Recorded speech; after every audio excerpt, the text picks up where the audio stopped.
DBC নিউজের নিয়মিত আয়োজন আইপে নিবেদিত সংবাদ সম্প্রসারণ পাওয়ার্ড বাই এন মোহাম্মদ গ্রুপে সবাইকে স্বাগত জানাচ্ছি। আমি শারমিন চৌধুরী। দিনের বাছাই করা সংবাদ এবং এর পর্যালোচনা নিয়ে সংবাদ সম্প্রসারণে আজ আমার অতিথি হয়ে এসেছেন বাংলাদেশ প্রতিদিনের নির্বাহী সম্পাদক পীর হাবিবুর রহমান এবং জিটিভি ও সারা বাংলার editor in chief Syed Ishtiaq Reza. স্বাগত আপনাদের দুজনকে আজকের সংবাদ সম্প্রসারণে। আমরা দেখে নিই আজকের দিনের উল্লেখযোগ্য যে সংবাদগুলো আছে, যেগুলো নিয়ে আমরা মূলত কথা বলবো। আর দর্শক, শুরুতেই মার্কেন্টাইল ব্যাংক আজকের সংবাদ শিরোনাম। বাঘাইছড়ির ঘটনা তদন্তের নির্দেশ সিইসির। নিহতদের মরদেহ হস্তান্তর। বিলাইছড়িতে আওয়ামী লীগ নেতা খুন।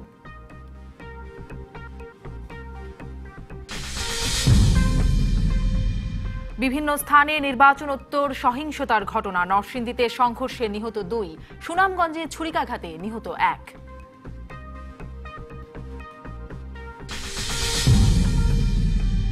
এবং রাজধানীতে বাস চাপায় বিইউপির ছাত্র নিহত। প্রতিবাদে নর্দায় সড়ক অবরোধ করে 8 দফা দাবি শিক্ষার্থীদের।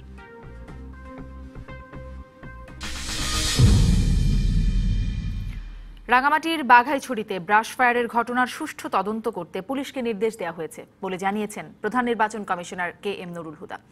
এই ঘটনায় জড়িতদের ধরতে অভিযান চালাচ্ছে আইন শৃঙ্খলা বাহিনী। এদিকে বাঘাইছড়ির ঘটনার মধ্যেই সকালে বিলাইছড়ি উপজেলা আওয়ামী লীগের সভাপতি সুরেশ কান্তি তংচঙ্গাকে গুলি করে হত্যা করেছে দুর্বৃত্তরা।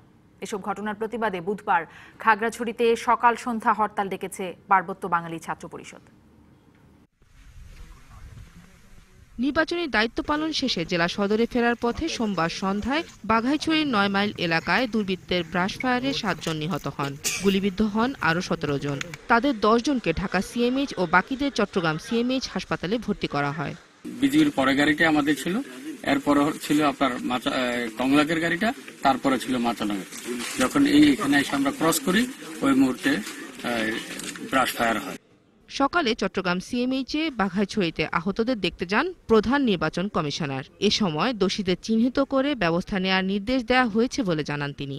পরিকল্পিতভাবেই তারা জায়গা হয়তো বেছে নিয়েছিল যেখানে পিছন থেকে আক্রমণ করে একটা বিচ্ছিন্ন করে দিয়ে তারা হয়তো অতি তাড়াতাড়ি আক্রমণ করে চলে গেছে, এরকম হতে পারে। আমরা পুলিশকে নির্দেশ দিয়েছি, ডিআইজি সাহেবকেও একটু আগেও বলেছি, ওনারা তৎপর আছেন, তদন্ত হবে। জড়িতদের ধরতে সকাল থেকে চলছে অভিযান। আহত সবাই আশঙ্কামুক্ত বলে জানিয়েছেন সেনাবাহিনী। গতকালকে রাতে আমরা 7 জনকে ঢাকা সিএমএইচে পাঠিয়েছি। ঢাকা সিএমএইচে এখন তাদের অপারেশন করা হচ্ছে। যতদূর আমরা জানি তারা সবাই ভালোর পথে। রাঙামাটির বাঘাইছড়িতে আইনশৃঙ্খলা পরিস্থিতি নিয়ে বিশেষ বৈঠক হয়েছে। এ ঘটনায় জড়িতদের ধরতে শিগগিরই বিশেষ চিরুনি অভিযান শুরু হবে বলে জানিয়েছেন জেলা প্রশাসক। এ সময় জেলা প্রশাসকের পক্ষ থেকে নিহতদের পরিবারকে 20,000 এবং আহতদের পরিবারকে 10,000 টাকা করে দেওয়ার ঘোষণা দেওয়া হয়। এদিকে নিহত 6 জনের মরদেহ পরিবারের কাছে হস্তান্তর করা হয়েছে। এই হামলায় ইউপিডিএফ ও জনসংহতি সমিতি জড়িত থাকতে পারে বলে ধারণা করছে সেনাবাহিনী। এটার জন্য সরকারকে দুপুরে একটা হুমকি দিয়েছে। তো আমার ধারণা তাদের অবশ্যই জড়িত আছে এবং তাদের সহযোগী হিসাবে তাদের সাথে যারা কাজ করে ইউপিডিএফ তারাও জড়িত আছে বলে আমার বিশ্বাস। আমরা ইতিমধ্যে কম্বিং অপারেশন শুরু করেছি। বাঘাইছড়ির ঘটনার 12 ঘন্টার মধ্যেই দুর্বৃত্তের গুলিতে প্রাণ হারিয়েছেন বিলাইছড়ি উপজেলা আওয়ামী লীগের সভাপতি সুরেশ কান্তি তঞ্জিঙ্গা। হামলার জন্য জনসংহতি সমিতিকে দায়ী করছেন স্থানীয় আওয়ামী লীগের নেতারা। Sheikh Nigar Sultana, DBC news desk. নরসিংদীতে আধিপত্য বিস্তারকে কেন্দ্র করে আওয়ামী লীগের দুপক্ষের সংঘর্ষে 2 জন নিহত হয়েছে। আহত হয়েছে অন্তত 10 জন। এদিকে দুর্বৃত্তের ছুরিকাঘাতে সুনামগঞ্জে ইউনিয়ন আওয়ামী লীগের সাধারণ সম্পাদক নিহত হয়েছেন। হত্যার কারণ ও জড়িতদের শনাক্ত করতে তদন্ত চলছে বলে জানিয়েছে পুলিশ। রায়পুরার মির্জারচরে আধিপত্য বিস্তার নিয়ে আওয়ামী লীগ নেতা বিজয়ী চেয়ারম্যানের সঙ্গে পরাজিত চেয়ারম্যান ফারুকুল ইসলামের সমর্থকদের বিরোধ চলছিল। পুলিশ জানায় এরই জেরে মঙ্গলবার সকালে দুপক্ষের সংঘর্ষে 7 জন গুলিবিদ্ধ সহ অন্তত 12 জন আহত হন। সদর হাসপাতালে নেওয়া হলে চিকিৎসক 2 জনকে মৃত ঘোষণা করেন। নিহতরা হলেন বালুচর গ্রামের ইকবাল ও আমানুল্লাহ। গুরুতর আহত 3 জনকে ঢাকা মেডিকেলে পাঠানো হয়েছে। এদিকে দুর্বৃত্তদের ছুরিকাঘাতে সুনামগঞ্জ সদর উপজেলার জাহাঙ্গীরনগর ইউনিয়ন আওয়ামী লীগের সাধারণ সম্পাদক জয়নাল আহমেদ নিহত হয়েছেন। স্থানীয়দের কাছে খবর পেয়ে সকালে ধলাইপাড় এলাকার একটি স্কুলের কাছে রাস্তার পাশ থেকে মরদেহ উদ্ধার করে পুলিশ। হত্যার কারণ জানতে তদন্ত চলছে বলে জানিয়েছে পুলিশ। এই মুহূর্তে এটা কারণটা এখনো জানা যায়নি, কি কারণে উনি হত্যাকাণ্ডের শিকার হয়েছে। সাসপেক্ট হিসাবে আমাদের 4 জন আটক রয়েছে, পরে আমরা এগুলি যাচাই বাছাই করব। এই ঘটনার সাথে যেই থাকুক না কেন এটা একদম দৃষ্টান্তমূলক শাস্তি পাবে, আইনের আওতায় আসবে। জড়িতদের গ্রেপ্তার ও শাস্তির দাবি জানিয়েছে স্থানীয়রা। জান্নাত সাথী, ডিবিসি নিউজ ডেস্ক। রাজধানীর সড়কে এবার প্রাণ গেল বেসরকারি বিশ্ববিদ্যালয় বাংলাদেশ ইউনিভার্সিটি অফ প্রফেশনালসের শিক্ষার্থী আবরার আহমেদ চৌধুরীর। এই মৃত্যুকে কেন্দ্র করে প্রায় 10 মাসের ব্যবধানে আবারও আলোচনায় নিরাপদ সড়কের দাবি। দিনভর সড়ক অবরোধ করে প্রতিবাদ করেছে শিক্ষার্থীরা। বুধবার সারা দেশে দেয়া হয়েছে আন্দোলনের ডাক। আর এবার শুধুমাত্র আশ্বাস নয়, দাবির বাস্তবায়ন চাইছেন আন্দোলনকারীরা। মঙ্গলবার সকাল 7টার দিকে বাংলাদেশ ইউনিভার্সিটি অব প্রফেশনালসের বাসে চড়তে নিয়ম মেনে জেব্রা ক্রসিং দিয়ে রাস্তা পার হচ্ছিলেন আবরার, কিন্তু ঘাতক বাস জেব্রা ক্রসিংয়েই চাপা দেয় তাকে। এরপরই আবরারের ক্যাম্পাসের শিক্ষার্থীরা কুড়িল বিশ্ব রোডে অবস্থান নিয়ে প্রতিবাদ শুরু করেন। এই প্রতিবাদের সঙ্গে একাত্মতা প্রকাশ করেন বিভিন্ন কলেজ বিশ্ববিদ্যালয়ের শিক্ষার্থীরা। প্রশাসনকে একটা কথাই বলতে চাই, আজকে যদি আমার ভাই বোনদের সামনে এখানে কোনো ধরনের অনাকাঙ্ক্ষিত পরিস্থিতি ঘটানোর সৃষ্টি করার চেষ্টা করা হয়, তাহলে বাংলার ছাত্র সমাজ তার দাঁত ভাঙা জবাব দেবে। শিক্ষার্থীরা তুলে ধরেন 8 দফা দাবি। দৃশ্যমান বাস্তবায়ন না হওয়া পর্যন্ত অবরোধ চলবে বলেও জানান তারা। পরিবহন সেক্টরকে রাজনৈতিক প্রভাব মুক্ত করতে হবে এবং প্রতি মাসে বাস চালকের লাইসেন্স সহ প্রয়োজনীয় সকল কাগজপত্র চেক করতে হবে। আমাদের ভাই মারা গেছে, পলিসি মেকারদের কেউ কিন্তু মারা যায়নি, এই জায়গাটা আমাদের খেয়াল রাখতে হবে। এইবার ফর রিয়েল ইমপ্লিমেন্ট করা হয়, শুধু প্ল্যানিং এ না থাকে, উই ওয়ান্ট ইমপ্লিমেন্টেশন। আবরার নিহত হওয়ার কয়েক ঘন্টার মধ্যেই ঘটনাস্থলে আসেন ঢাকা উত্তরের মেয়র আতিকুল ইসলাম। ছাত্রদের দাবিগুলো আছে, এগুলো অত্যন্ত যৌক্তিক দাবি। আমি মাননীয় প্রধানমন্ত্রীর কাছে প্রত্যেকটা জিনিস নিয়ে ব্রিফিং করব, আমাদের হোম মিনিস্টারকে আমি ব্রিফিং করব। তারপরে আমরা কি ঘটনা ঘটলো আপডেটগুলা প্রত্যেকটা ছাত্রদের প্রতিনিধি যারা আছে তাদেরকে আমরা টাইম টু টাইম জানাবো। সুপ্রভাতের রোড লাইসেন্স বাদ দেওয়ার জন্য আমি ইতিমধ্যে বলেছি। মেয়রের নানা প্রতিশ্রুতির পরও সড়কে অবরোধ কর্মসূচি পালন করেন বিক্ষুব্ধ শিক্ষার্থীরা। তবে ভোগান্তির জন্য নগরবাসীর কাছে ক্ষমা চেয়ে দাবির সাথে একাত্ম হওয়ার আহ্বান জানান তারা। Saiful Islam Jewel, DBC news, Dhaka. জানিয়ে দিলাম আজকের দিনের উল্লেখযোগ্য সংবাদ, যেইগুলো নিয়ে আমরা কথা বলবো আজকের সংবাদ সম্প্রসারণের শেষ যে খবরটি আমরা দেখছিলাম। আবারও সড়কে আন্দোলনের শিক্ষার্থীরা নেমেছে। 10 মাস আগে এই আন্দোলন একই রকম দাবিতে শিক্ষার্থীরা রাস্তায় নেমেছিল, আন্দোলন করেছিল। আজকে আবার আন্দোলন। কিভাবে আপনারা পর্যবেক্ষণ করছেন, দেখছেন এই আন্দোলনকে? পীর হাবিবুর রহমান। ধন্যবাদ আপনাকে। এটা মর্মান্তিক, হৃদয় বিদারক ঘটনা। আমরা রমিজউদ্দিন ক্যান্টনমেন্ট স্কুল কলেজের 2 জন ছাত্রছাত্রীর এই পাল্লা দিয়ে প্রতিযোগিতামূলক বেপরোয়া গাড়ি চালকদের হাতে সড়ক হত্যার শিকার হতে দেখেছি, এবং সেটিকে ঘিরে গোটা বাংলাদেশে স্কুল ছাত্রছাত্রীরা যে মহাপ্রলয়, যে শান্তিপূর্ণ আন্দোলন, নজিরবিহীন, এবং সেটি রাষ্ট্রকে প্রবল ঝাঁকুনি দিয়েছিল। এবং সেই আন্দোলনে তারা ট্রাফিক আইন হাতে তুলে নিয়েছিল। কতটা দ্রোহের আগুন জ্বলে উঠলে গোটা দেশ সেটাকে সমর্থন দিয়েছিল, কারণ তাদের দাবি দেওয়া সব কিছু ছিল ন্যায্য, এবং মানুষের ক্ষোভের যে অনল সেটা সেই কিশোর কিশোরীদের মধ্য দিয়ে প্রস্ফুটিত হয়েছিল, প্রতিফলন ঘটেছিল রাজপথে। সেই গণবিস্ফোরণ থেকে স্তিমিত হয়েছিল প্রধানমন্ত্রী শেখ হাসিনা তার উদ্যোগে অনেকগুলো সিদ্ধান্ত গ্রহণের মাধ্যমে। আপনি খেয়াল করে দেখবেন আজকেও তারা বলছে কত চমৎকারভাবে যে খালি পরিকল্পনার সিদ্ধান্ত নিলেই হবে না, তার কার্যকারিতা বাস্তবায়ন চাই। এমনকি তারা বলছে এই পরিবহন সেক্টরকে রাজনৈতিক প্রভাব মুক্ত রাখতে হবে। তার মানে ক্ষমতা থেকে সরেছেন, পরিবহন সেক্টরের সেই কর্তৃত্ব থেকে সরেন নাই তারা, যাদের কারণে এই ঘটনা। আমরা সেদিন কি বলেছিলাম? সেদিন সিদ্ধান্ত কি হয়েছিল? যে লাইসেন্সবিহীন কেউ গাড়ি চালাতে পারবে না, ভুয়া লাইসেন্স হবে না, ফিটনেসবিহীন গাড়ি চলবে না, বেপরোয়া গাড়ি চালানো চলবে না।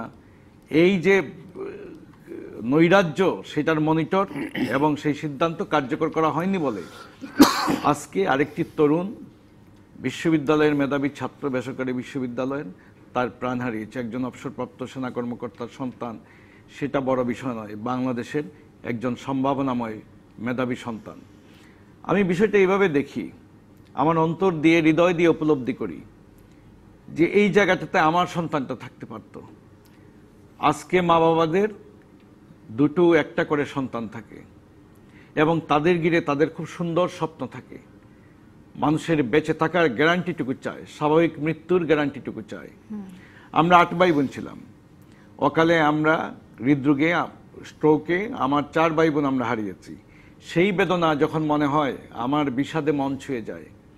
আর যে মা বাবার 2টা কোমলমতি সন্তান, তার সন্তানকে বিশ্ববিদ্যালয়ে পাঠিয়ে, স্কুল কলেজে পাঠিয়ে লাশ হয়ে ফিরে আসে, সে উদ্বেগ উৎকণ্ঠায় থাকতে হয়, তাহলে রাষ্ট্র তার জীবনের নিরাপত্তা দিতে পারে না। সেইখানে ছাত্র সমাজ আজকে আবার রাস্তায় নেমেছে। কালকে সারা বাংলাদেশে তারা আবার সড়ক অবরোধের ডাক এবং এই দিয়েছে। দাবি পূরণ না হওয়া পর্যন্ত এখন আন্দোলন চালিয়ে যাবে সরকার বলছেন। কি মুখ নিয়ে তাদের সামনে যাবে, কারণ সরকার এই দায় এড়াতে পারেন না।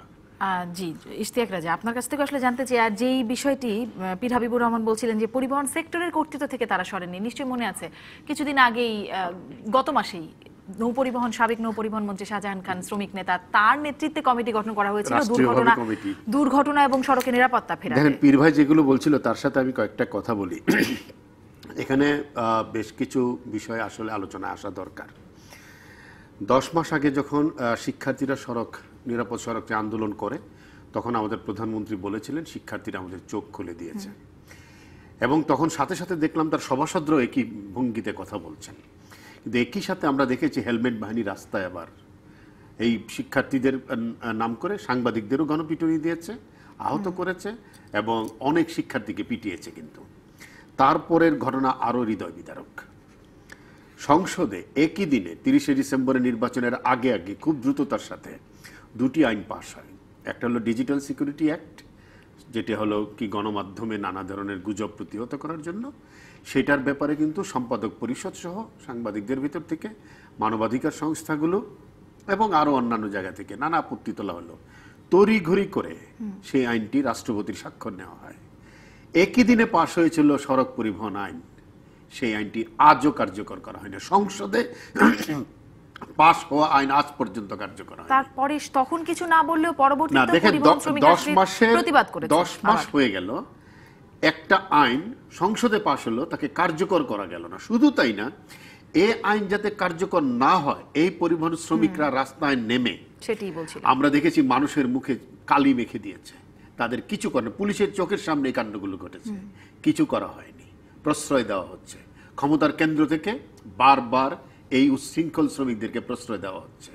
এবং বাংলাদেশের পরিবহন খাত একটা একমাত্র খাত, যদি আমার সাথে একমত হন, যেখানে মালিক শ্রমিক একটি ভয়ঙ্কর ঐক্য বিরাজমান, যে কোনো মানুষকে হত্যার ব্যাপারে তারা এক হয়ে যায়। মালিকরাও ধর্মঘট ডাকে, শ্রমিকরাও ধর্মঘট ডাকে। এটা আর কোনো খাতে এটি পাবেন না। এবং যে শিক্ষার্থী বলেছে রাজনৈতিক প্রভাব মুক্ত চায়, এখানে রাজনীতি মূল ভূমিকা রাখছে।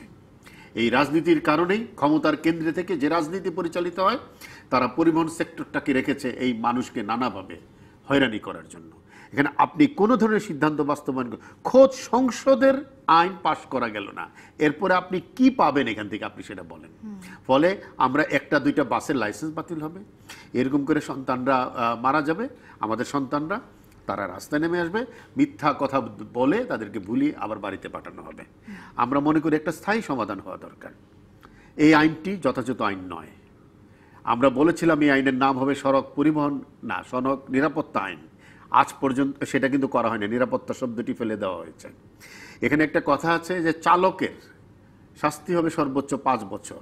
এটা কিন্তু একসময় 7 বছর ছিল 83 সালের আইনে। সেই আইনটাকে 5 বছর করা হয়েছে, বলা হচ্ছে চালকের। এই পরিবহন শ্রমিক ইউনিয়নের নেতারা শ্রমিকদেরকে বুঝিয়েছে তোমাদের শাস্তি হবে 5 বছর। চালক মানে কি শুধু বাস চালক, ট্রাক চালক? আমি আপনিও তো গাড়ি চালাই, আমাদেরও। সেখানে দেখেন এদেরকে এইভাবে, তাও কি বলেছে দায়ী ব্যক্তির, চালক বলা হয়নি, দায়ী ব্যক্তির। চালক শব্দটি পর্যন্ত নাই। তাহলে ওরা ধরে নিল যে ওদের এটা, ওরা দায়ী। এইভাবে ওদেরকে বিভ্রান্ত করা হয়েছে। মৃত্যুদণ্ডের কথা কোথাও বলা নেই, তাহলে আছে তোমাদের মৃত্যুদণ্ড হয়ে যাবে। এইভাবে পরিবহন শ্রমিকদেরকে উস্কে দেওয়া হচ্ছে সাধারণ মানুষের বিরুদ্ধে। আনিসুল হক যখন ছিলেন তখন একটা উদ্যোগ নেওয়া হয়েছিল, ফ্র্যাঞ্চাইজ করা হবে। আজ পর্যন্ত সেটি বাস্তবায়ন হয়নি। আজকে একটা দুর্ঘটনা ঘটেছে, আগামীকাল দক্ষিণের মেয়রের নেতৃত্বে একটি সভা ডাকছে। কেন এতদিন কোথায় ছিল সভা? এটি কি কারণ আজকে যখন উত্তরের মেয়র গেলেন, নবনির্বাচিত মেয়র তিনি গেলেন, তিনি আস্থা দিলেন, সময় চাইলেন, কিন্তু ছাত্রছাত্রী ঘরে না, কেউ বিশ্বাস করবে না তো। এখন আর বিশ্বাস নেই। খোদ সংসদে পাশকৃত আইন যখন পাশ হয় না, কার্যকর হয় না, তখন আর সাধারণ মানুষের তো আর কোনো আস্থা থাকে না যে পরিবহন খাতে সত্যি সত্যি কিছু করা হবে। একটা কথা বলি, আজকে একজন ঢাকা শহরের বুকে একজন শিক্ষার্থী মারা গিয়েছে। ঘটনাচক্রে যিনি একজন অবসরপ্রাপ্ত সেনা কর্মকর্তার সন্তান, একটি বিশ্ববিদ্যালয়ের সন্তান। এর আগে রমিজুদ্দিনে এই ঘটনা ঘটেছে। কিন্তু দুঃখজনক হলো, সারা দেশে সড়ক দুর্ঘটনায় যারা মারা যায় বেশিরভাগ ক্ষেত্রে তারা দরিদ্র মানুষ। দরিদ্র মানুষের কোনো মূল্য রাজনীতিবিদদের কাছে নেই, আমলাদের কাছে নেই, নীতি নির্ধারকদের কাছে নেই। যার কারণে সড়ক দুর্ঘটনায় বারবার দেখবেন ভিকটিম ব্লেমিং করা হয়, দোষীদেরকে শাস্তি দেওয়া হয়। ক্ষমতার কেন্দ্র থেকে বলা হয় যে ঠিকমতো কেন রাস্তা পার হচ্ছিল না, কেন হাত বাইরে ছিল, কেন পা বাইরে ছিল, ইত্যাদি ইত্যাদি। এইভাবে ভিকটিমদেরকে পাল্টা দোষারোপ করা হয়। আজ পর্যন্ত এদের বিরুদ্ধে কোনো ব্যবস্থা নেওয়া হয়নি। আমি মনে করি উনি বলেছিলেন ব্যবস্থা নেওয়ার কথা। ব্যবস্থা একটাই, আইনটাকে কার্যকর করতে হবে এবং এখানে শৃঙ্খলা ফেরাতে গেলে কঠোরভাবে রাজনীতির বাইরে গিয়ে সিদ্ধান্তে আসতে হবে। এই আলোচনাটাও তো আমাদের অনেক মানে সেই পুরনো আলোচনায় যে আসলে এটি করতে হবে, তখনও হয়নি। এবারে যখন আবার ছাত্ররা কার্যকর হয়নি, হ্যাঁ আইন কার্যকর হয়নি, যে আশ্বাসগুলো দেওয়া হয়েছিল সেগুলো ঠিক বাস্তবায়ন হয়নি বলেই হয়তো আজকে আমার ধারণা উনি রাজনৈতিক সংবাদদাতা ছিলেন দীর্ঘদিন, সংসদ কভার করছে। আপনার কি এমন কোন আইন দেখেছে যেটি সংসদে পাস হওয়ার পর কার্যকর হয়নি? এটা রাজনীতি, যেটা বললেন যে আমার গণমাধ্যমের এইটার ডিজিটাল নিরাপত্তার নামে আমার গণমাধ্যমের কণ্ঠ চেপে ধরার জন্য তাড়াহুড়া করা যায়। আর গণমানুষের আকাঙ্ক্ষা লালন করে যে একটা গণতান্ত্রিক শাসন ব্যবস্থায় রাজনৈতিক সরকার সদিচ্ছা পূরণের জন্য সেটা পাশ করাবেন এবং কার্যকর করবেন, সেখানে গাফিলতি থাকে বলেই মানুষের মধ্যে খুব আর দ্রোহের আগুন জ্বলে ওঠে। এমনকি এই 10 নম্বর সেক্টরে কিছুদিন আগেও সেই সংবাদ আর গণমাধ্যম সেটাকে সাড়া দেয় নাই। মাদ্রাসা ছাত্র রাস্তার পাশে দাঁড়িয়ে এভাবেই চাপা পড়ে মারা গেছে, সেখানে প্রতিবাদ গড়ে ওঠে নাই। আজকে প্রতিবাদের উত্তাল ঢেউ উঠেছে, এই জন্য আজকে গণমাধ্যম নিয়েছে। পরশুদিন যদি এটা থেমে যায়, গণমাধ্যম আবার এই ইস্যু বলে যাবে, কারণ আমাদের সামনে একের পর এক আসতেছে। আপনি দেখেন যে আজকে সারা দেশে আওয়ামী লীগেরই 4 জন নেতাকর্মী খুন হয়েছেন, পাহাড়ে পাহাড়ে রক্ত ঝরেছে, ব্রাশ ফায়ার, কি সবকে আতঙ্কজনক শব্দটা ভয়ঙ্কর, বহু বছর পর যেন শুনলাম ব্রাশ ফায়ার। তো এই যে মানুষের জীবনের নিরাপত্তা, আজকে একটা গণতান্ত্রিক সমাজ ব্যবস্থায় নির্বাচন প্রশ্নবিদ্ধ হয়ে দাঁড়িয়েছে। একটা একতরফা নির্বাচন হচ্ছে, আওয়ামী লীগের রায়পুরায় সংঘর্ষ হয়েছে, সেই নির্বাচনের জের ধরে আপনার এখানেই নিউজটা দেখলাম। তো এটি কার জন্য আসলে? আমরা মানুষ কি অপরাধ করেছিল? আমাদের রাজনীতিবিদরা বলছেন পল্টনে যেতে পল্টন মেতে উঠেছে, রাজপথে ডেকেছেন রাজপথ মুখরিত হয়েছে। তারা বলেছিলেন গণতন্ত্র দেবেন, তারা বলেছিলেন আমাদের জীবনের নিরাপত্তা দিবেন, তারা বলেছিলেন যে একটা শান্তি শৃঙ্খলা উন্নয়ন দিবেন। প্রধানমন্ত্রী শেখ হাসিনার হাত ধরে দেশ উন্নয়নের মহাসড়কে উঠেছে, অর্থনৈতিক উন্নয়নে বিশ্বের কাছে আজকে আমরা বিশ্বের উচ্চতায় উঠেছি। কিন্তু মানুষের জীবনের নিরাপত্তা কেন নেই? আজকে খুব ভালো একটি খবরও দেখছিলাম, প্রবৃদ্ধি খালি তাই নয়, আপনি দেখেন যে আজকে এটা একটা বেসরকারি বিশ্ববিদ্যালয়ের ছাত্র মারা যাওয়ায় তার সহপাঠীরা সংগঠিতভাবে নেমেছে রাজপথে। আজকে যদি তৃণমূলের মফস্বলে কোনো একটা গরিবের সন্তান, যেটা রেজা ভাই বললেন, বা এখানেই মনে করেন যেটা আমি বললাম যে এর আগে 10 নম্বর সেক্টরে এটা হয়েছে, এই যে মাফিয়াতন্ত্র বা মাফিয়ারা যে পরিবহন খাতকে নিয়ন্ত্রণ করছে, এই মাফিয়াদের বিরুদ্ধে কেন লড়াই করা যাবে না? কেন সরকার কঠোর হবেন না? এদেরকে উচ্ছেদ করে দিলে কি হয়ে যায়?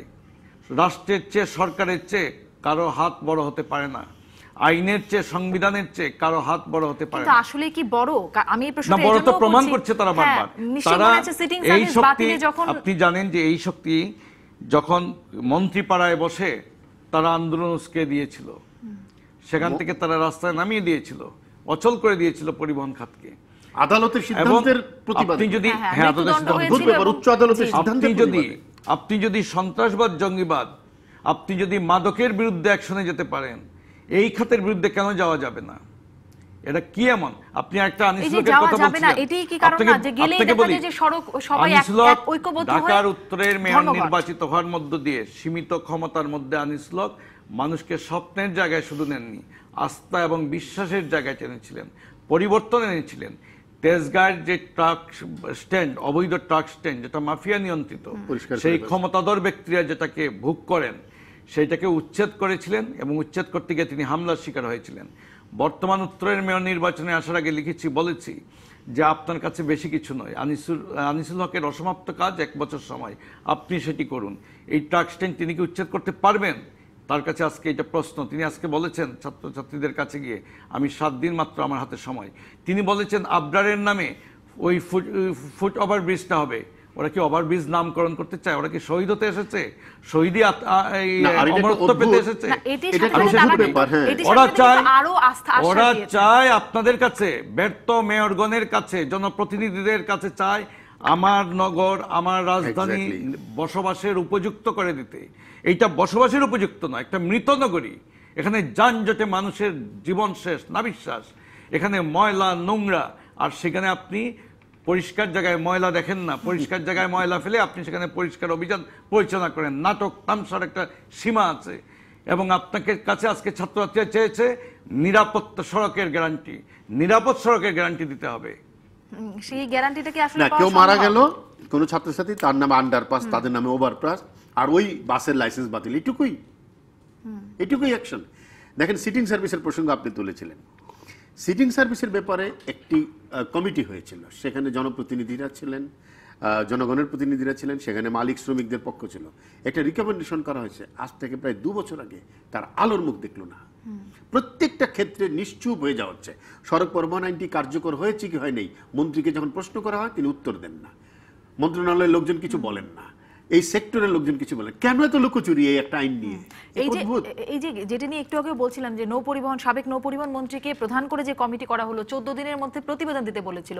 প্রতিবেদন তো কতই না আসছে, বাস্তবায়ন নিয়ে যেটি আমাদের শিক্ষার্থী একদম, উনি তো যে কোনো জায়গায় গিয়ে তার প্রথম কথা হলো তিনি পরিবহন শ্রমিক নেতা, তিনি শ্রমিকদের পক্ষে কথা বলবেন। এই দেশে আর কোনো পক্ষ নেই, তিনি একাই একটি পক্ষ। এবং তিনি সামগ্রিকভাবে চিন্তা করতে পারেন না, সামগ্রিকভাবে পরিবহন খাত নিয়ে, এবং এটা সম্ভব না, কারণ তিনি যে তার কনফ্লিক্ট অফ ইন্টারেস্ট। তিনি একদিকে মন্ত্রী ছিলেন, এখন সরকার একটি জাতীয় কমিটি করেছেন, এবং তিনি আবার শ্রমিক পরিবহনের নেতা। যার যেখানে স্বার্থ আছে তাকে কোনো দায়িত্ব দেওয়া যায় না, এটা সম্ভব নয়। তাহলে সেই দায়িত্ব কখনো সুচারুরূপে পালিত হবে না। আমি একটা বিরতিতে যাই। আজকে ভিপি নূর, নবনির্বাচিত ভিপি ঢাকা বিশ্ববিদ্যালয়ে তিনি গিয়েছিলেন, সংহতি জানিয়েছেন, এবং তিনিও বলেছিলেন আন্দোলন দমনের চেষ্টা করা হলে দাঁত ভাঙা জবাব দেওয়া হবে। এই প্রসঙ্গটি নিয়ে একটু ফিরতে চাই। বাস পুরাইতে শ্রমিকরা আবার বাস পুড়িয়ে ছাত্রদের উপর দায়িত্ব দিতে চেষ্টা করেছে। হ্যাঁ, এবং ছাত্ররাই সেটা পানি দিয়ে নিভিয়েছে। এই খবরটি মানে এই অন্য খাতে কত সাহস তাদের। আসলে শ্রমিকরা পুড়িয়েছে এটাও কি নিশ্চিত হওয়া যাচ্ছে? শ্রমিকরাও পুড়িয়েছে এটাও কি নিশ্চিত হওয়া যায়? সেটা দিয়েছে, কিন্তু আজকে যে বাসের শ্রমিকরাই আগুন নিশ্চয়ই চেনা যায় ওদেরকে। মানে কিন্তু সেটির কি কোনো মানে আমরা নিশ্চিত হয়ে বলতে পারি যেটি শ্রমিক আগুন দিয়েছে? কারা আগুন দিল? ছাত্ররা নিভিয়েছে, এটাই ইতিবাচক। মানে ছাত্ররা আগুন দেয়নি। আমরা একটা বিরতি থেকে ফিরছি, দর্শক থাকুন আমাদের সাথে। ফিরলাম সংবাদ সম্প্রসারণে। যে প্রসঙ্গটিতে ছিলাম সেটিতে আরেকটু কথা বলতে চাই। যে আমি বলছিলাম যে আজকে নবনির্বাচিত ভিপি ডাকসুর তিনিও গেছেন একাত্মতা জানাতে, এবং বলেছেন আন্দোলন দমন করার চেষ্টা করা হলে দাঁত ভাঙা জবাব দেওয়া হবে। মানে গত আন্দোলনটি সড়ক আন্দোলন, সেখানে হেলমেট বাহিনীর কথা বলছিলেন, তারা আন্দোলনের উপর আক্রমণ করলো, যদিও ভিডিওতে চিহ্নিত থাকার পরেও তাদের ধরা গেল না, কিছুই করা গেল না। এবারে আগামীকাল কিন্তু সারা দেশেই আন্দোলনের ডাক দিয়েছে, সকাল 8টা থেকে শুরু হবে। কি মনে হয় এবারের আন্দোলন কোনো গতি পাবে? মানে আশ্বাস পূরণে আসলে কিছু হবে? আমি ঠিক জানি না গতি পাবে কিনা, তবে শিক্ষার্থীদের মনে কিন্তু একটা ক্ষোভ আছে যে তাদের সেই সময়কার দাবিটা পূরণ হয়নি। নানা রাজনৈতিক ঘটনায় একটা ধামাচাপা হয়ে গেছে, কিংবা ধরেন বিষয়টা ভুলে যাওয়া হয়েছে। সরকারের দিক থেকে উদ্যোগ ছিল কিছু করা হবে, আমরা দেখেছি প্রধানমন্ত্রীর কার্যালয় থেকে কিছু উদ্যোগ নেওয়া হয়েছে ইত্যাদি ইত্যাদি, সড়কের শৃঙ্খলা ফেরানোর জন্য। কিন্তু এখন আবার কিন্তু সবাই সেটি ভুলে গেছে, এই ঘটনার মাধ্যমে সেটি রিভাইভ করেছে। ডাকসুর নবনির্বাচিত ভিপি, যিনি এখনও শপথ নেননি, তিনি গিয়েছেন, এই জন্য তাকে ধন্যবাদ জানাই। তিনি অন্তত শিক্ষার্থীদের সাথে একতা প্রকাশ করেছেন। কিন্তু তিনি তো একমাত্র ছাত্র নেতা নন, ডাকসুতে তো আরও ছাত্র নেতা বিজয় লাভ করেছেন। তারা কোথায়? তারা কেন গেল না একতা প্রকাশ করতে? সব জায়গায় শুধু দলীয় রাজনীতি, একটা জায়গায় তো শিক্ষার রাজনীতিটা করতে হবে। আমি আশা করেছিলাম যে বাকি যারা নির্বাচিত হয়েছেন তারাও যাবেন, কিন্তু তারা সেখানে যাননি। কিন্তু অন্যান্য ছাত্র সংগঠন যারা এদেশে রাজনীতি করে তাদেরকেও দেখলাম না। কিন্তু সেখানে এত বড় একটা ঘটনা শহরে ঘটে গেল, শিক্ষার্থীরা সারা রাত দিন সেখানে আছে। তোমরা যে বলো যে তোমরা শিক্ষার আন্দোলন করো, শিক্ষার্থীদের স্বার্থের আন্দোলন করো, একটা বাম সংগঠন, অন্য ছাত্র সংগঠনগুলো কাউকে দেখা গেল না সেখানে যেতে। অবশ্য গেলেই বলা হতো আবার রাজনীতিকীকরণ করা হচ্ছে, সেটাও ঠিক। সুতরাং নানা কিছু চিন্তা ভাবনা করতে হয়, কিন্তু অন্তত তাদের কাছে যাওয়া, এই শিশুদের কাছে গিয়ে তাদের মনোভাবটা বুঝতে পারার চেষ্টা করা উচিত ছিল। আমি কোনো দায়িত্বশীল এক মেয়র গিয়েছেন, কিন্তু মেয়রের কথা তারা শুনেনি। আমার প্রত্যাশা ছিল যে আরও একটা অন্য জায়গা থেকে, রাজনীতির জায়গা থেকে, মেয়র তো অরাজনৈতিক ব্যক্তি বেসিক্যালি, রাজনীতির জায়গা থেকে কেউ যাবেন, শিক্ষার্থীদের সাথে কথা বলবেন। আমরা দেখলাম সবকিছুর কিন্তু কোনো পুলিশি সমাধান নেই, এটা হলো বড় কথা। কিন্তু গেলেও কি সেই কাজটি হতো, যেখানে আস্থার সংকটটি তাদের মধ্যে আসলে এখন খুবই জলজলে একটা আস্থার সংকট আছে? পীর হাবিবুর না, গেলে একটা সরকারের সঙ্গে সেতু বন্ধন রচিত হতো। সরকারের যে এর আগের বারও আমরা দেখেছি যে অনেক দায়িত্বশীলরা সেখানে, এমনকি এখন চিকিৎসাধীন সিঙ্গাপুরে জনাব ওবায়দুল কাদের, তিনিও কোটা সংস্কার আন্দোলনের সেই ইস্যুতেও তিনি দৌড়ঝাঁপ করেছিলেন। তারা অনেকে কথা বলেছিলেন, জাহাঙ্গীর কবির নানক সহ। কথা বলার তো বিকল্প নাই এবং কথা বলা উচিত দায়িত্বশীল, বিশেষ করে কথা বলে যদি কিছু না হয় শিক্ষার্থীরা আশ্বাসটা পাবেই বা কেন? এমনকি তিনি বলেছেন যে, মেয়র বলেছেন আমি প্রধানমন্ত্রীর সঙ্গে কথা বলবো, আমি স্বরাষ্ট্র মন্ত্রণালয়ের সঙ্গে এইটা ব্রিফ করব বক্তব্য।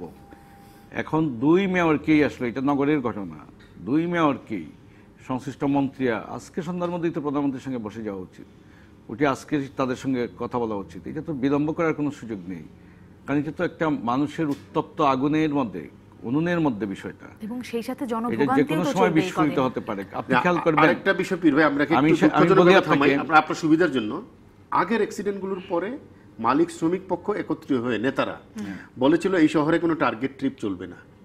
তাহলে এই ঘটনা ঘটলো কি করে? এটা তো টার্গেট ট্রিপের বাস। প্রশ্ন হলো যে যা বলছেন শ্রমিক নেতারা তো, ইউনিয়ন থেকেও তো তার বিরুদ্ধে একটা ব্যবস্থা নিতে পারতো, আজ পর্যন্ত নেওয়া হয়নি। তারা একমত হয়েছিলেন চুক্তিপত্র হবে, চুক্তিভিত্তিক না না, তারা মানছে না তো। যে দাবি দেওয়া উত্থাপিত হয়েছিল সেই দাবি দেওয়াকে অনেকটা আড়াল করে কৌশলে সরকার আলোচনার ভিত্তিতেই সুন্দর একটা আইন করেছিলেন, যেটা যা বললেন যে সেই আইনটাও কার্যকর হলো না। এখন ব্যাপারটা হয়ে গেছে যে এটা কিভাবে সরকার সমাধান দেবেন, কারণ এই দাবি তাদের ন্যায্য দাবি, এই আন্দোলন ন্যায্য অধিকার তাদের সহপাঠী মারা যাচ্ছে, মানুষ মারা যাবে রাস্তায় যত্রতত্র, আর আন্দোলনের অধিকার রাখবে না, এটা তো হতে পারে না। মানে তারা কাগজে যেটা মানছেন বাস্তবায়নে সেটুকু এখন যেটা যা বলছেন, আপনি খেয়াল করবেন যে আমরা আমাদের সময় দেখেছি, আমাদের জমানায় তখন ছাত্র রাজনীতির যৌবনকাল ছিল, তখন ছাত্র নেতারা নির্বাচিত ভিবিরা ছাত্র সমাজের সকল অধিকার নিয়ে কথা বলতেন। ডাকসু বিপি যেখানে যুক্ত হয়েছেন সেটি সঠিক সিদ্ধান্ত যে অন্যরাও আসতে পারতেন, ডাকসু নির্বাচিতরা বা যারা পরাজিত হয়েছেন তারাও আসতে পারতেন, আরও যারা অংশগ্রহণ করেছেন প্রগতিশীল ছাত্র সংগঠনগুলোর নেতারা আগে তাই ছিল, তারাও একটা আসলে সঠিক দিক নির্দেশনা নেতৃত্ব দিতে পারতেন। এখন এই বিশ্ববিদ্যালয়ের ভিপি যখন সমর্থন দিবেন, এটা সারা বাংলাদেশে তারা ডাক দিয়েছে, সারা বাংলাদেশে উত্তাল হয়ে উঠবে, এটা সরকারকে বুঝতে হবে। এক সময় পথে ঘরে ফিরিয়ে নিতে গিয়ে গেলবার ধানমন্ডিতে কি ঘটেছিল, পরে আমরা অন্য শক্তিকেও দেখেছি, আমাদের সাংবাদিকরা মার খেয়েছে সন্ত্রাসীদের হাতে, সেইটারও কোনো বিচার হয় নাই, সেটা কোনো বিচার হয় নাই। ফটো সাংবাদিকরা নির্যাতিত হয়েছে, বেধড়ক পিটিয়েছে তাদেরকে, সেটারও হয় নাই। আওয়ামী লীগ অফিস বলা হয়েছিল হামলা হয়েছে, সেই ফুটেজ আমাদের সব গণমাধ্যমে আছে, কিন্তু পুলিশ তাদের খুঁজে পায়নি, না পায় না, এখন কোনোদিন পাবে না, ইহকালেও পাবে না। তো ব্যাপারটা হয়ে গেছে যে এইগুলো কখনো পাওয়া যায় না আসলে। কিন্তু আমরা আজকে একটা ন্যূনতম চাওয়া মানুষের, যে ভাই আমি আমার স্বাভাবিক মৃত্যুর গ্যারান্টিতে চাই, আমি আমার সড়কটা নিরাপদ চাই, আমি কর্পোরেশনের ট্যাক্স দেব, আমি আমার নগরে বসবাস উপযোগী নগর পাবো না, সেটা তো হতে পারে না। শিক্ষার্থীরা একই দাবিতে উই ওয়ান্ট জাস্টিস, যার বুক খালি হয়েছে, যে মায়ের কান্না আজকে সুখের মাথম ওই বাড়িতে চলছে, যে আমি শুরুতেই বলেছি যে এই সন্তান যদি আমার হতো আমি কি এখানে আসতে পারতাম? সেটাই।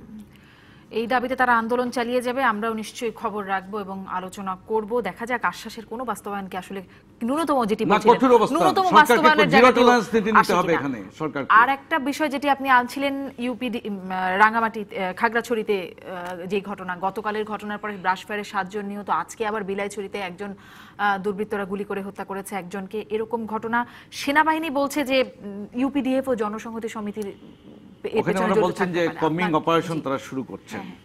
ওইখানের পাহাড়ের ঘটনাটা তো ডিফারেন্ট, স্পর্শকাতর, আমরা জানি, এটা দিনের পর দিন চলে আসছে।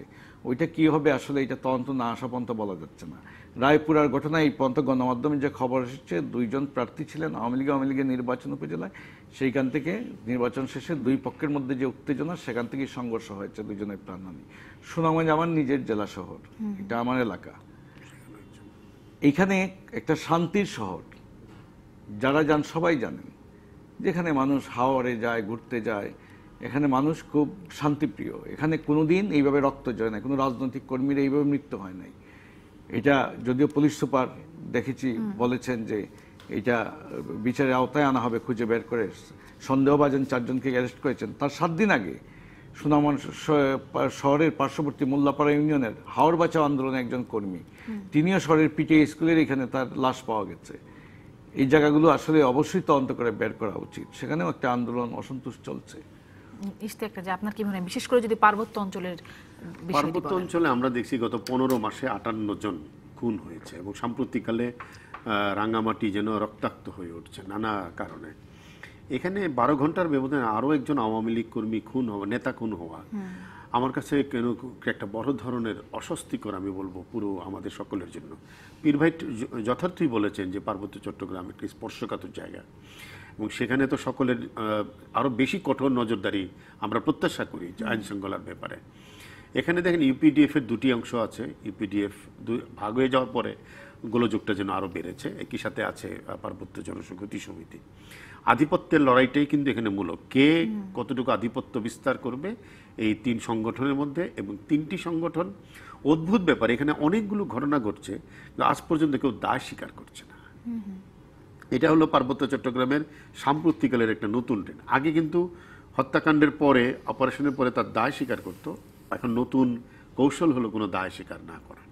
বলে পুলিশ এবং আইনশৃঙ্খলা বাহিনীর পক্ষে কাউকেই শনাক্ত করা সম্ভব হচ্ছে না বা কোনো ধরনের অপারেশন করা সম্ভব হচ্ছে না। তা আমরা আশা করছি যে কম্বিং অপারেশন যদি শুরু হয়, অন্তত একটা জায়গায় তো আমাদের আসতে হবে, পার্বত্যে শান্তি আমরা চাই। চুক্তি যেটা হয়েছিল পার্বত্য শান্তি চুক্তি, সেটার বিরোধিতাকারী যারা ছিল তাদেরকে নজরদারিতে রাখা এবং কারা চুক্তি বাস্তবায়নে বাধা হয়ে দাঁড়াচ্ছে সেই দিকেও কিন্তু একটু দৃষ্টি দেওয়া প্রয়োজন। আমরা একটা বিরতি নিয়ে আসি, বিরতির পরে অনলাইনের খবরগুলো নিয়ে আমরা কথা বলবো এবং আলোচনাও থাকবে নিশ্চয়ই। দর্শক আপনারা থাকুন আমাদের সাথেই।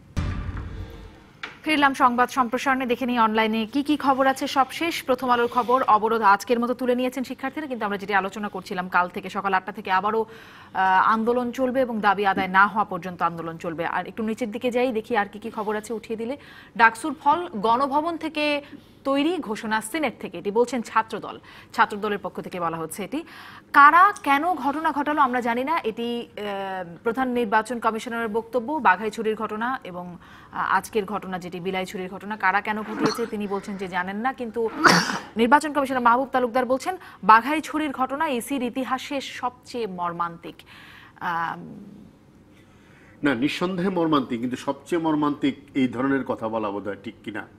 কারণ আমরা 1994 সালে ঢাকা মেয়র নির্বাচনে মোহাম্মদ হানিফ যখন জিতে গেলেন, 30শে জানুয়ারি তার মিছিলে আমরা দেখেছি হামলা করে, বিজয় মিছিলে হামলা করে 7 জনকে হত্যা করা হয়েছিল।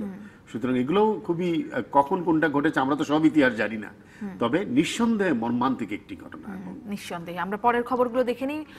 এই খবরটি নিয়ে আলোচনা হয়ে গেছে। বিডি নিউজ আজকে অবশ্যই সবকটা পত্রিকারই প্রধান খবর হচ্ছে সেই আন্দোলন। সুপ্রভাত পরিবহনের সেই বাসের নিবন্ধন বাতিল। সেই সময় 10 মাস আগে তো জাবালেনুর পরিবহনের এখনো চলছে নিবন্ধন বাতিল হয়েছিল, নিশ্চয়ই সুপ্রভাতও চলবে। ওই সময় আমরা দেখেছি, গণমাধ্যম দেখিয়েছে কিভাবে রং পাল্টাচ্ছে, আবার অন্য নামে চলে আসতেছে, সঙ্গে সঙ্গে আমরা দেখিয়েছি। কিন্তু গণমাধ্যম আয়নার মতো পরিষ্কার তুলে ধরেছে এবং চালক তখনও আটক হয়েছিল, এখনো আটক হয়েছে। তো ব্যাপারটা হলো কি বিচার হয়েছিল, কি শাস্তিটা হয়েছে, কি ব্যবস্থাটা হলো, কতটা কার্যকর হলো। ব্যাপারটা হলো যে কালকে তারা আন্দোলনে অবরোধে আবার ডাক দিচ্ছে, এটা বুঝলাম যে তারা আন্দোলন দিলই না, বা ধরলাম যে লাগাতার আন্দোলন। আমরা তো এটা অচল অবস্থা চাচ্ছি না, শান্তিপূর্ণ সমাধান যাচ্ছি, মানুষের জীবনের নিরাপত্তাটা যাচ্ছি। এখানে সরকার যদি হলেও তো অচল অবস্থা তৈরি হয়, যেটি ইশতিয়াক রাজা বলছিলেন যে মৃত্যুদণ্ড হওয়ার পর আদালত থেকে সরকার তার আইন এবং আমি আগেই বলেছি, আইন এবং সংবিধানের ঊর্ধ্বে কেউ না। প্রধানমন্ত্রী যদি আইন মানেন, একজন শ্রমিক পরিবহন নেতা বা শ্রমিক চালক, শ্রমিকরা তখন আবার সারা দেশে শুরু করবে, তিনি কেন করবেন না? সেই ঐক্যের কথা যেটি বলছিলেন যে হ্যাঁ, সুতরাং এখানে কঠোর অ্যাকশনে সরকারকে যেতে হবে দরকার হলে। সরকার যদি, কিন্তু যে শ্রমিকদের হাতে যখন জিম্মি হয়ে যেতে হয়, তারা যখন একটা পক্ষ হয়ে দাঁড়িয়ে যায়, এটা তখনই জিম্মি হবে যখন রাজনৈতিক বিবেচনায় রাখবে। যখনই রাজনৈতিক বিবেচনায় রাখবে না, সংবিধান ও আইনের আওতায় দাঁড়িয়ে সরকার যদি একটা গোষ্ঠীর কাছে জিম্মি হয়, তাহলে সরকারের দুর্বলতা সেটি।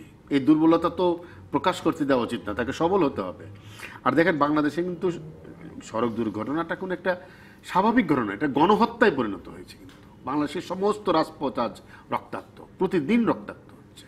আমরা যারা, আপনারা যারা, আমি, আপনি, আমরা 3 জনই গণমাধ্যম কর্মী, আমাদের দিনের একটা বড় সময় যায় দুর্ঘটনার খবর লিখে লিখে নিউজ রুমে। দুর্ঘটনা এক জিনিস, যে দুর্ঘটনা, আর এখানে হলো গিয়া চালকের কোনো অভিজ্ঞতা নেই, কোনো তার কি বলে ট্রাফিক আইন সম্পর্কে তার কোনো ধারণা নেই, এবং তার মধ্যে একটা উন্নাসিকতা, বেপরোয়া চালানো, এইগুলো আমরা বলছি। তারপরে পৃথিবীর সব দেশে সবচেয়ে বেশি সড়ক দুর্ঘটনা হয়। আরো কিছু খবর দেখে নিতে চাই। একটি খবর দেখছিলাম, অস্ট্রেলিয়া ভ্রমণের সতর্কতার খবরটি দেখছিলাম। ডাকসু নির্বাচনে পর্যবেক্ষণকারী শিক্ষকদের বিরুদ্ধে ব্যবস্থা নেওয়ার দাবি জানানো হচ্ছে। প্রকল্প বাস্তবায়ন শেষে গাড়ি ফেরত দেওয়ার নির্দেশ প্রধানমন্ত্রীর। দুদকের অভিযানে কিছু ঘটনা আমরা দেখেছি। কাল সারা দেশে ক্লাস পরীক্ষা বর্জন করে শিক্ষা প্রতিষ্ঠানের সামনে সড়ক অবরোধের আহ্বান। আবারও যেটি আমরা কথা বলছিলাম, সেই জনভোগান্তিও হয়তো হবে এই আন্দোলন থেকে, কিন্তু সেটির ফল আমরা নিতে পারবো কিনা। এই তো খবর দেখতে পাচ্ছি। আর পরের পত্রিকায় চলে যাই। একটি খবর দেখছিলাম, প্রবৃদ্ধির খবর দেখতে পাচ্ছিলাম। সেই খবরটি যদি দেখতে পেতাম, আমাদের যেটি নিয়ে আমরা একটু কথাও বলছিলাম, যে আমাদের প্রবৃদ্ধি বেড়েছে, মাথাপিছু আয় হয়েছে $1,909 এবং প্রবৃদ্ধি দাঁড়াবে 8.13%। এটি বলছেন আমাদের অর্থমন্ত্রী। আজকে জাতীয় অর্থনৈতিক পরিষদের বৈঠকে অর্থমন্ত্রী এটি জানিয়েছেন, এবং এটি নিয়ে একটু জানতে চাই। অনেক খারাপ খবরের মধ্যে এটি একটি ভালো খবর। এটা তো নিঃসন্দেহে ভালো খবর, কিন্তু এই প্রবৃদ্ধির ফিগার নিয়ে কিন্তু বিশ্ব ব্যাংকের সাথে সরকারের দ্বিমত আছে। ইন্ডিপেন্ডেন্ট ইকোনমিস্ট যারা আছে তারাও মনে করে যে প্রবৃদ্ধি হচ্ছে ঠিকই, কিন্তু এত বড় প্রবৃদ্ধি কিনা সেটা নিয়ে একটু দ্বিমত আছে। আরেকটা হলো আমাদের যে মাথাপিছু আয়, সেটি মাথাপিছু আয় বাড়ছে, কিন্তু এটা তো গড় আয়, কিন্তু একই সাথে কিন্তু বৈষম্য, ধনী গরিবের মধ্যকার বৈষম্য অনেক বেড়ে গেছে। এবং আমাদের সমাজে কিন্তু দীর্ঘদিন থেকে আমরা দেখছি একটা প্রবৃদ্ধি হচ্ছে ঠিক, কিন্তু মানুষের কাজের সুযোগ কিন্তু সেভাবে থাকছে না। কেন যেন মনে হচ্ছে একটা জবলেস গ্রোথ কিংবা কর্মহীন একটা প্রবৃদ্ধি হচ্ছে বাংলাদেশে। যেখানে আমরা যে রাজনৈতিক যেটা বলছেন যে আমি একদম একমত। আমাদের মুক্তিযুদ্ধের মূল অঙ্গীকার ছিল একটি শোষণমুক্ত সমাজ, এবং ছিল আমাদের একটা অসাম্প্রদায়িক গণতান্ত্রিক বাংলাদেশের চেহারা। সেই লক্ষ্য আমাদের এখনো অর্জন হয় নাই। দেশ অর্থনীতিতে এগিয়ে যাচ্ছে, আমরা আগেও বলেছি, কিন্তু ওই যে বঞ্চনা বা বৈষম্যের মাত্রা তুমুল বেড়েছে। যেমন অরুন্ধতী রায়, তিনি যখন বলেন যে এলিয়েন্স গ্রুপকে বা ভারতের শিল্পপতিদেরকে বড় করার প্রকল্প সরকার দিচ্ছে, তাদের হাতে তুলে দিচ্ছে, এতে তাদের ভাগ্য বড় হচ্ছে, ভারতের সাধারণ গরিব জনগোষ্ঠীর ভাগ্য বড় হচ্ছে না। তো আমাদের তৃণমূলের কি অবস্থা, যে কারণে কেন আজকে ঘর বানিয়ে দিতে হচ্ছে? আজকেও তো ঘরহারা মানুষ। তাহলে আপনার জাতীয় আয়, এটাকে যেটা স্টেকে যা বলছেন, এটা তো গড়ের আয়। আমাদের এখনো নদী ভাঙ্গনের মানুষ ছুটে আসে ঢাকায় কেন এত মানুষ? আমাদের বেকারত্বের দহন তরুণদের মধ্যে। তো আমাদের তো এই বিষয়গুলোকে আমাদের সবকিছুতে মূল্যায়নে নিয়ে আসতে হবে। আসলে নিশ্চয়ই নানামুখী সমস্যা আলোচনায় রয়ে যাচ্ছে। আমরা সময় আজকের মতো শেষ সবচেয়ে বড় জিনিস যে স্লোগানটা ওরা গত বছর তুলেছিল, আজও তুলেছে, উই ওয়ান্ট জাস্টিস। এটা সব ক্ষেত্রে প্রযোজ্য। আজকে মানুষের স্লোগান। ধন্যবাদ আপনাদের দুজনকেই। দর্শক, শেষ করছি আজকের মতো সংবাদ সম্প্রসারণ। ভালো থাকুন সবাই।